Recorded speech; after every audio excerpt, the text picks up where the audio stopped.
Tips memilih saiz emas yang terbaik. Sebagai contoh, gold bar 5 gram dan 50 gram. Yang mana satu item simpanan yang lebih baik?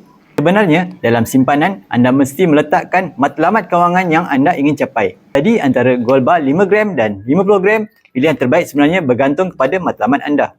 Jika matlamat anda adalah untuk tunaikan haji, simpanan untuk berkahwin, deposit beli rumah yang mana anda perlu buat bayaran sekaligus dengan jumlah yang besar, gold bar 50 gram adalah pilihan yang lebih sesuai untuk anda memaksimumkan keuntungan.